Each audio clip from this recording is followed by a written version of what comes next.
My name is Evan B. Stone. I'm an adventure filmmaker and I've been in it all my life. And now I'm an AI post-production workflow expert, cutting edge tech and filmmaking. Breaking the Biz podcast. Breaking the Biz. Breaking the Biz. Breaking the Biz. Stay tuned for today's episode of Breaking the Biz, an informative podcast where we dive into the world of entertainment by interviewing seasoned professionals who have made their mark in the industry. Gain invaluable insights as they share their personal journeys, offering advice on navigating the dynamic landscape of the entertainment industry. Whether you're an aspiring actor, musician, filmmaker, author, animator, or any creative soul, tune in for expert career guidance, insider tips, and first-hand accounts on breaking into the entertainment industry. Get ready to unlock the secrets behind successful careers and fuel your own passion for the limelight. Please remember to like this video and to subscribe to our channels for more great conversations. Greetings from Breaking the Biz, brought to you by Yes I Can Unity through Music and Education. I'm William Felber, your navigator through the intriguing universe of the entertainment industry, as revealed by the visionaries and creators who bring it to life. Stay tuned as we delve into diverse insights from the forefront of entertainment, hearing from pioneers, creators, and agents of change. Prepare for a journey filled with tales of innovation, resilience, and the undying quest for artistic brilliance. We have got a great guest. We have Evan B. Stone, who is an Emmy Award-winning film TV producer. He is known for producing, editing, and filming networks, award-winning content. Credits include executive director, Al Gore's current TV show producer, Amazing Race, executive producer of development, Ping Pong Productions, nominated editor of the year for MTV, director of photography, Expedition Unknown, Naked and Afraid, Shark Week, American Ninja Warrior, Beyond Oak Island, 30 major documentary awards, including Emmy Award, New York Film Festival Gold, Hugo Award, and many others. And as Danny just mentioned, kind of shifting into a new world of AI. So, Dan, I want to thank you so much, Evan, for joining us. Thank you. This is cool. There's a lot to talk about right now for the folks listening. You want to, breaking in the biz, first of all, you have to look at what is the biz, right? Right now, it's not what it used to be. It's social media is the new filmmaker, is a content creator. And I tell you, it's a very exciting time. When I first started, I started in skate films, and it was direct to our customers, our genre, so to speak, is like to the skate shops, to the skaters. It was a VHS tape. Independent filmmakers would sell it and would make a profit, and it was amazing. Well, we're kind of back there. I've had a long career in professional television, and now it's different. It's not, the work isn't like it. It's not like a full set anymore and all this stuff. It's now things are different. The filmmaker, the person who has the camera and can edit, can be moved through, just listen with their ears and film and then piece it together real quick and get it out there, are the people who are winning right now. And that's cool.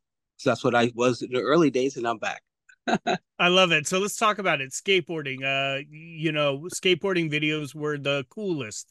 You could just capture a bunch of stuff on the street, different tricks, add in some of the upcoming artists musically, and that's how you got your foot in the door? Yeah, it was actually rollerblading in the 90s. We did the top like extreme rollerblade films, the Hoax. And the Hoax, one of these films were shot in 16 millimeter in Betacam, always the best. It was actually up for an Edinburgh Film Festival award, best of the fest. And it was just because I started in music videos really, like, and then I went to skate films. So this look and style that I had kind of always goes with me, which is B-roll and with some music cues. It's very, kind of styled on music cues. So yeah, it's a great, yeah, we use 311. We broke a bunch of bands at the time just because, you didn't have to pay because the band thought it was cool, so you can keep it on there, if you were cool, if you're in skate films. And that was, it was cool. So if y'all want to check it out, it's called Hoax 2 Inline. Okay. Yeah. And that's, you can find it on the internet. And you'll see. Let's talk about some of the music videos. You mentioned you also got your foot in the door working in editing and filming and on music videos. What Well, artist did you work with? we can start. I think we're skipping a little, like breaking in the biz. I was just a little short how I got into the business. My dad was a commercial director. I was born on the set, right? But when I was a PA, and then like everyone else, but it was a little harder for me to get in the biz because back in the day, it was gatekeeping.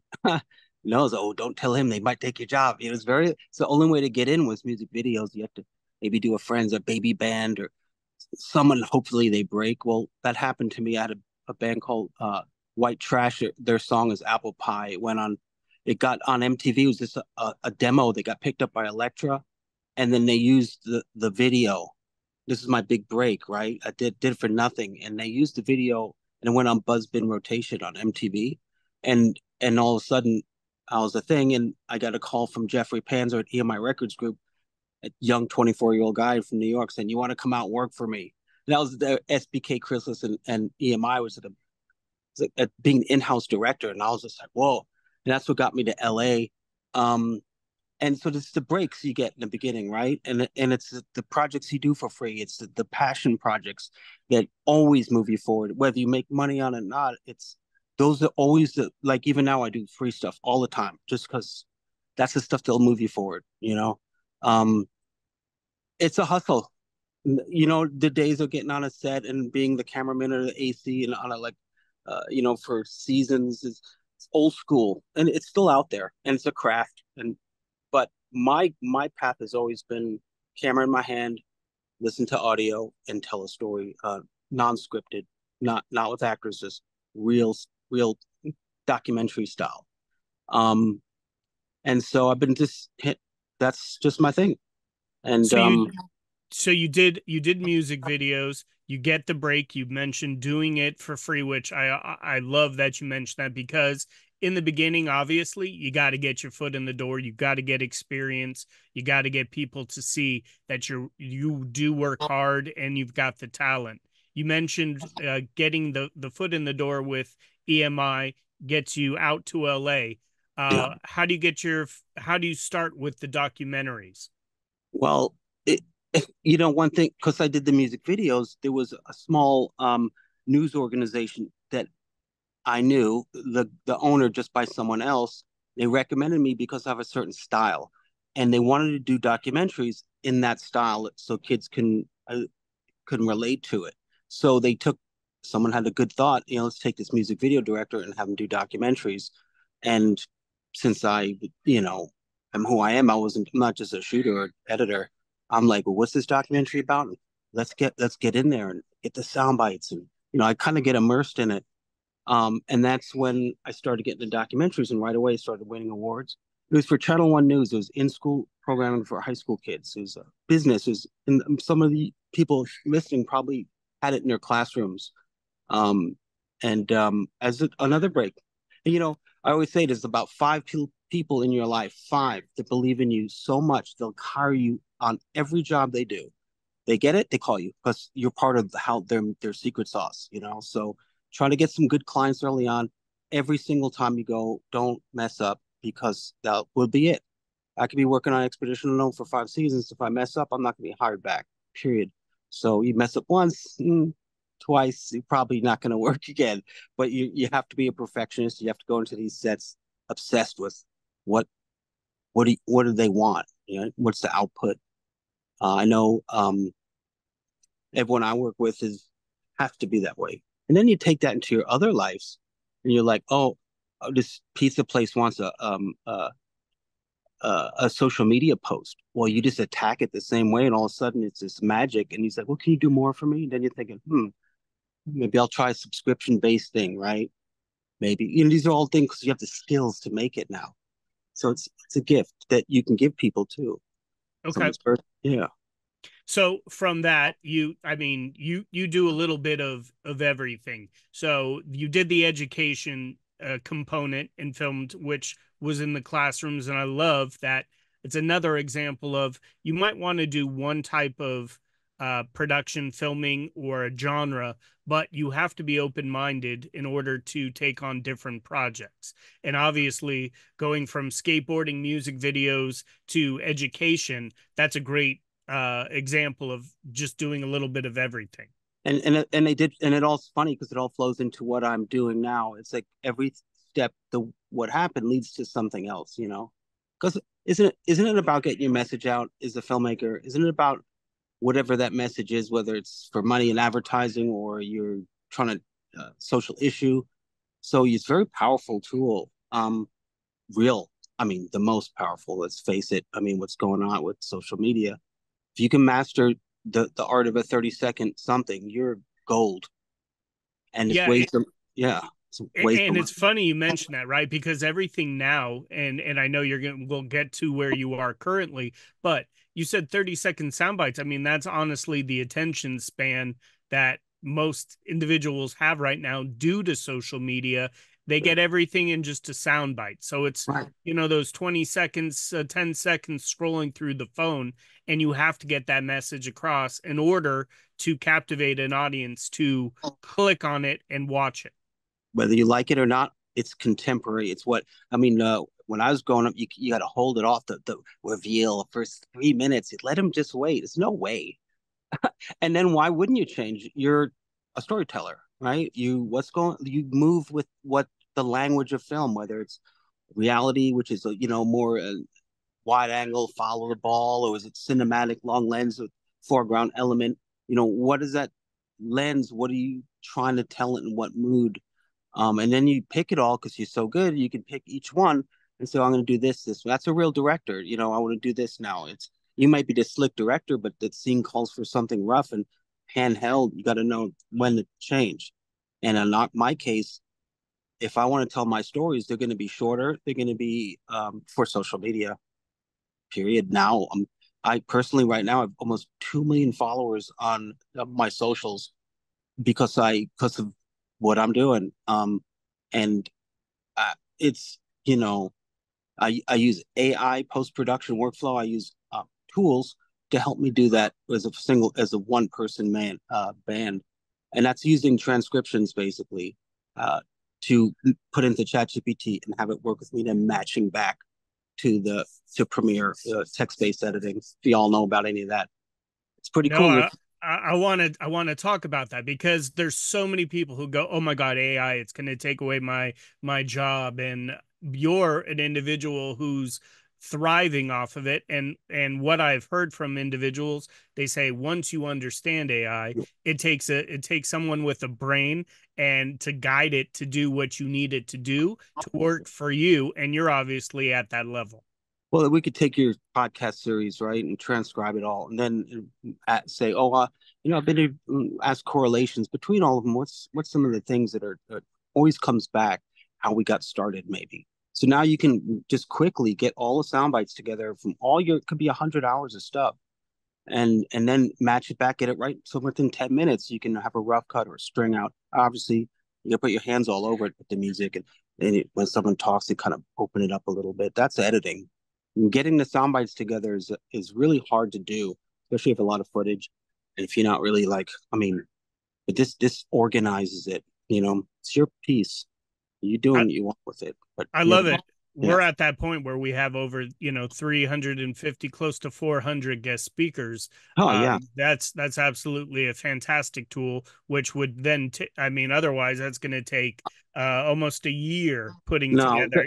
it's not going backwards ever. So now you have these tools. What I just told you, I'll give you a list of what you need, and it's real straightforward. Probably the platform you're working with has transcriptions already. It's all you need, Okay. and maybe you banked it. But there's also huge growth in for the folks listening, just getting into the business with content creation for small businesses. You know, in your neighborhood, you can it's a subscription based, maybe $40 a month. You get 5 posts, you get a couple of stories in a carousel, and if they don't know anything, like because most of these places don't, they need to get into it. They don't know how. Meanwhile, you're a filmmaker, right?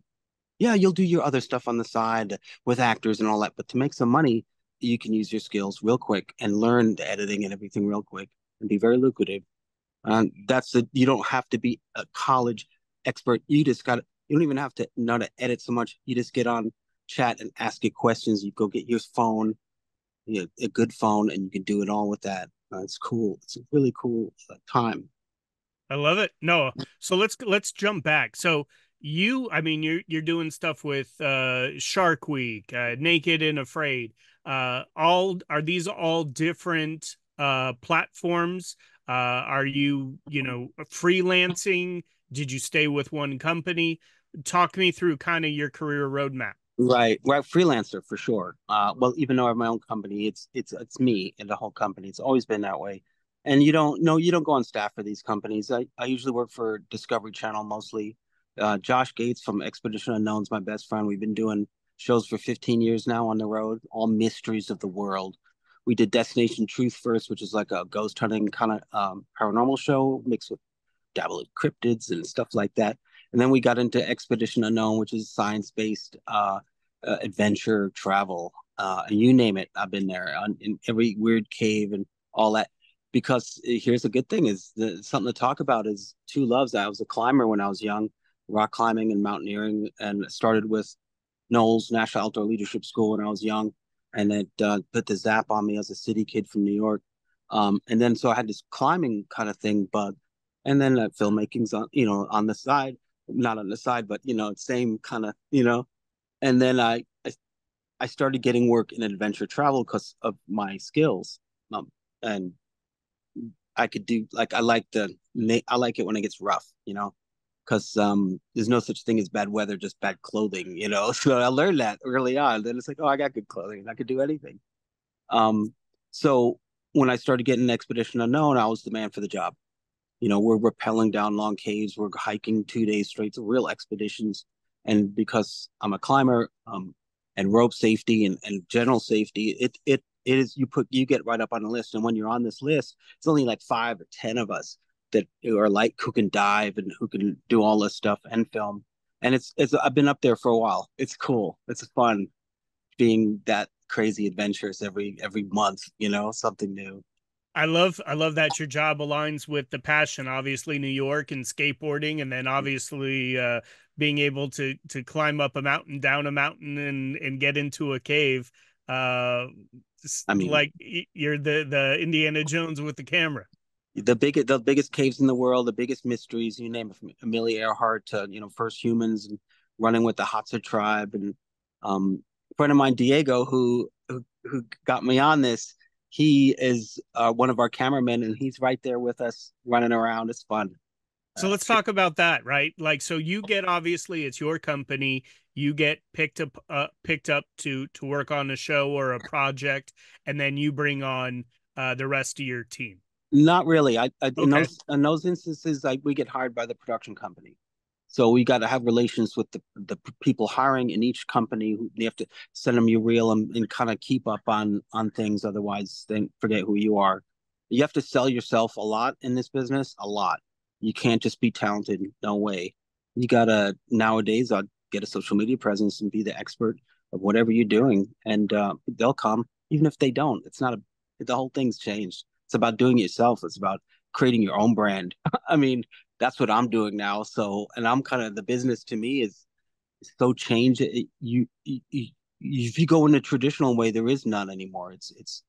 It's all changing right now, and I think for the good for people like us, folks listening, and myself, that you need to know about that stuff. Maybe okay, you need to get a job as a this and that at a company that doesn't they don't not even doing it anymore. So right now it's a big transition.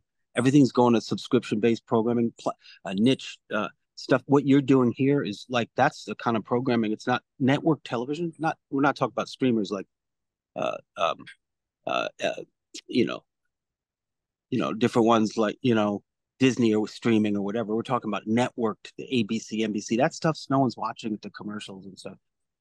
That's they're out there. People are working, of course, but the numbers are down because everyone's on their phone.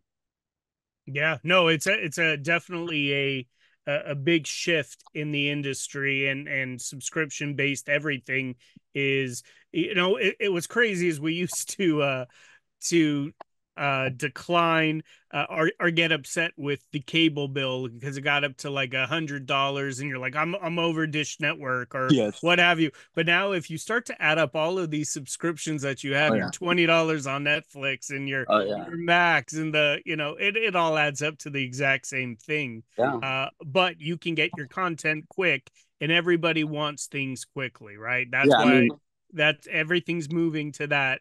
Get it quick. You don't have time. So that it makes total sense. Let's yeah. And talk about go my for it. son is Yeah. my son who's 16. You don't watch any of that other stuff. It's just YouTube. So now we're down to like one platform, which is a great platform. So that's even younger than us, dude. That's what's coming up right now. Is there ask any kid under 17 what they're doing? They're watching YouTube and they're watching process driven stuff. Maybe who like niche programming. Let's just say and it's that's where the money is. And if you're gonna be a filmmaker out here, like what's the who am I going to and what's the genre and what's their style and let me see if I can, that's all just basic stuff that you'll be successful doing. So you brought up YouTube, and I want to talk about that for a second. A lot of individuals have these ideas, and they want to wait for the right time to release their project. But Mhm. I'm going to think that you're going to be the individual who says you got a platform, a free one there on YouTube. Put your content out there because you Yeah. mentioned the young individuals are watching YouTube. It's free, and I'll use an example on YouTube. I have a 6-year-old daughter and she watches the unboxing of Yeah. toys. Yeah. Yeah. And you start looking at the followers and how many people have watched. I mean, the last video she was watching, there were 250 million views on YouTube. Like just Blast. opening up things or Yeah. ASMR, clicking on the Yeah. microphone. Like those people are making a good amount of money. Right. Niche. It's niche programming. Find your niche, and niches are big, and that's just what I'm learning. And for me, I pivoted about 8 months ago when I kind of saw the writing on the wall, and I'm a paranormal investigator too, and I because of the shows I've been on, my fan page, which I didn't start, they want me to do a show, so I said, all right, I'm gonna start. So I did a YouTube show, and it's blowing up. And I'm doing all the production just myself, shooting with my phone. I'm throwing it into different AI products to get it close so I can edit it. Um, so it's cool what's going on out there. I'd say you don't need anything but your camera. I mean, your phone. You really don't. iPhone 15, get the iPhone 16. It's the word. It's great. It's gonna be AI infused, and it looks amazing. You go on YouTube, you can't, and they do different stuff. Red camera and you can't tell the difference. So yeah. Okay. Let's talk about Shark Week. You mentioned you love caves, you love climbing down mountains. Yeah, you have a love for sharks, or is that like talk me through that. Well, that one I was with William Shatner, Bill. I was with Bill Shatner, and he came out with us and dove shark dive. When it comes to actual diving with sharks, I don't do it. It's these specialty guys, these two guys that Discovery only hires, and they're awesome. They're like cowboys. One has a big bite mark on his chest, like they got him, and they're just daring. They jump in right with it. They're nuts. Um, and I'll maybe after this I'll send you their links on Instagram. You should definitely have the fans follow them. They're fun. They're fun guys. One of his name's Foe, and he's this great guy. And they're really different. One's this old kind of guy, and he has the bite mark. And the other guy's this good looking tall guy, and he's just so gregarious. I think it takes that. But hanging out with Bill Shatner, Williams, for a week was just nuts. He's great. One of the cool things about this business, you will be with the most famous people, and they're all like you. He's, oh, I wonder if they're not cool, and you hang out with them, they're like they're awesome, most always. So it's a good lifestyle for sure.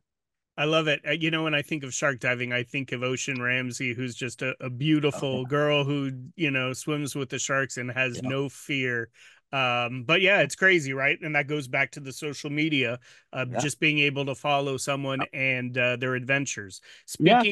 Speaking of paranormal, because I know you're into that, I just stumbled upon a video where a medium calls out and has guides who bring individuals, and I don't know the name of the individual, but they were talking to Tupac, talking to Matthew Perry. Whoa. Do you know who I'm talking about? No, it's those mediums are crazy though. Like, Yeah. yeah, I've had one call me out, be like, your grandmother says it's fine. I was like, like, really?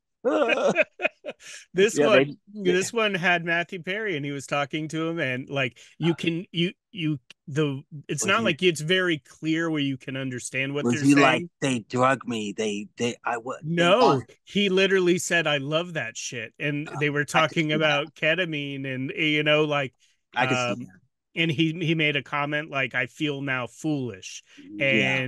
And Shannon Doherty was called upon, and the way it works is it's almost like a sound wave, and then it comes through. Yeah, And I don't I what I'm into is trying to capture it on film. I'm not one to go in a room and feel anything. I'm like I set up my cameras and my EVPs and I get the evidence. And that's all I like doing. And so I stay in my lane because I I'm glad to hear that you're really capturing real stuff, when sometimes people watch things and they go, oh, that's got to be fake. yeah, But you're going and yeah. checking into some real heavy stuff. Oh yeah. What's the craziest thing you've captured in that Well, element? the crazy thing happened to me in Destination Truth about 15 years ago. I got like blown back by a ghost. We were doing this thing where they film me in like a field, and the crew was on camera, and they had eyes on me at base camp, and in that 20 minutes, I just flew back, and I don't remember much what happened after. They found me in the woods, kind of blacked out. So and that was like my first week on set. I was like, "What is this ghost hunting thing? Oh no, what did I get myself into?" But since then, I've been chasing, trying to contact someone that's on the other side. That's my why, is trying to more, little contact with someone. So that's my reason why I do it. But and I'm just trying to get some evidence. It's cool. On YouTube, it's SVC Explorers of the Unknown. On YouTube and on TikTok, we got it. We go TikTok live. We go ghost hunting live. It's really cool stuff. The audience is another cool filmmaking thing. The audience is part of it. They're telling me what to do as I do it. We have almost 10,000 people at a time on, and we're growing. We just Man, there's so much cool stuff's going on in that world, for me. And it's not traditional filmmaking, right? It's live broadcasting. It's little nuggets that we get out of our podcasts. It's getting just a post like this to be cutting up. It's just trying to get out there. Um, so I can take out my slick camera and just show off. So I mean that's what you want, right? But let's get an audience first, right? You're not going to do it to just your moms and stuff. Okay, talk me through winning an Emmy. Well, I work for Al Gore's Current TV. It's a social issue documentary channel, and I was employee number 5. I think I helped build the brand, and we got it was cool, and the network won it, and I was a big part of that. So uh, yeah, that and a token will get you on a subway, right? So let's talk about documentary. You mentioned earlier, and you like to tell the story, and I feel like any filmmaker, producer, editor, it's all about the story. Was there a story that stumbled upon you that you were like, I have to tell this story, people need to know about it? Uh, Yeah. There's one right now that I'd love to do. It's about the Hadza tribe. This is the last story before I got to go back into the edit room. This is sure. there's Hadza tribe's the last hunter-gatherer tribe in the world. They're out of Tanzania, and during Expedition Unknown, we're doing a piece on last humans, what made humans humans, which is a real fluke. What happened? Basically, we were just an offsect of all these other kind of things. It was like Middle Earth at one point, but we were the best at killing everyone. So we got rid of all our enemies, and then it was just us. But anyhow, we met this Hadza tribe, and we went hunting with them, and we ran with them, hunting all morning. We were in good shape. We're running, shooting. They were killing stuff. It was like, whoa, it was awesome. And then on the way back, I was just thinking they live real traditional, and I thought, about 2 months they're going to be wearing FUBU shirts, like some just the crouching. And I said that's a good documentary. The last hunter-gatherer tribe, the Hadza tribe. I think I think that's a really good. And maybe split screen with like a modern mom trying to get by, having her issues, like just you know, kind of a poetic kind of thing. But that'd be cool. Okay. Maybe we could start something. Yeah. Yeah, amen. I got a whole crew free for you, so we'll Uh, have to well, talk. I appreciate you. Get me back on the show. Maybe get some comments. I'll come back. I'd love to come back. I'm also into some AI post-production workflow. I'm looking for some tech kids who like to create images on Runway or Luma Dream Machine or Kling. This is real cutting edge stuff right now to tell stories. It's really cool time. And it's maybe staying home and you're doing on your computer, being the expert at something. That's cool. Yeah. No, Evan, you are a fantastic speaker, and honestly, the fact that you have been able to pivot and do what you're doing is a great example for That's someone right. who is trying to get into this biz and Yeah. understand you got to be ahead of the wave. Otherwise, it's going to crash on you. And it sounds Awesome. like your knowledge of AI is most definitely staying afloat in front of the wave. So That's right. I want to thank you for your time tonight, and good luck on the project you're working on. We look forward to following you. Before you leave, how can give me your Instagram handles so everyone can Stone, follow you? sure. Stone Films Earth. Stone Films Earth. Love And it. and Unanswered Universe. Unanswered_universe. We have about 1.2 million followers on Instagram. We're monetizing it right now. We're doing some really good original content, and you're going to see, if you want to know more what I'm doing, it's about to just that Instagram account's about to just turn to original programming. It's going to be cool. Last question for you before you go. What's the biggest piece of advice you wish you could give to a younger Evan with all that you have learned? Be obsessed and passionate about every project. If you don't want to do it, it's not the right one, but find that project and don't give up on it. Finish it and then move on. And don't leave unattended stuff. And an idea could happen real quick, and you can shoot it real quick and edit it real quick nowadays. So I wouldn't labor too much over it, but just go all in on it. That's Perfect. On that note, go all in, everyone. I know we all have questions, but we do have to be respectful. Evan is actually working right now. Right. He did make special time for us. We will work to find a Get me time back. to bring Evan back, and you guys can get the questions out. All right. On that note, thank you for joining us on Breaking the Biz tonight. Yes. Have a great one. Bye, Evan. Bye now. Thank you. Bye-bye. As we conclude another enriching episode, we hope you've found inspiration in the stories shared today. Let's take a moment to honor Yes I Can's role in bringing Breaking the Biz to life. Yes I Can's commitment to empowering young people with disabilities through education, advocacy, and mentorship shines brightly, paving paths of opportunity and dialogue. This podcast celebrates the organization's dedication to nurturing talent and facilitating impactful discussions. Breaking the Biz is more than a podcast. It's a part of Yes I Can's broader mission to amplify voices, dismantle barriers, and craft a world that's more inclusive and accessible for everyone. Each episode is a chapter in our shared narrative of progress, education, and empowerment, driven by the spirit of Yes I Can. Thank you for spending your time with us on Breaking the Biz. Continue to challenge the status quo and share stories that resonate. Until our paths cross again, let's keep transforming aspirations into achievements and infuse every endeavor with optimism. Here's to advancing the landscape of the entertainment industry, one episode at a time. I'm your host, William Felber. See you next time.